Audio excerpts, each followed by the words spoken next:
আসসালামু আলাইকুম। আজকে আমি আপনাদের সাথে একটি জিনিস শেয়ার করব। সেটা হচ্ছে আমাদের সাধ্যের মধ্যেই আমরা আমাদের সুখগুলি কিনতে পারি। পাশের বাসায় দোলনা বানানোর পর আমার ছেলেরা, আমার দেবরের মেয়েরা এসে বায়না করলো যে মা দোলনায় দোল খাবো। তাৎক্ষণিকই আমার হাজবেন্ড তাদের এই যে দুইটা রশি দিয়ে, একটা বস্তা দিয়ে রশি দুইটা দুই মাথায় বেঁধে দোলনা বানিয়ে দিল। এই যে দোল খাচ্ছে, কি খুশি, কি আনন্দ!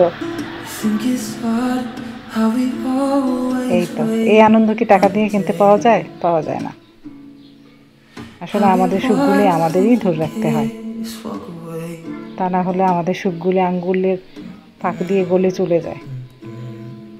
সাধ্যের মধ্যে যতটুকু সুখ পাওয়া যায় ততটুকুই আমাদের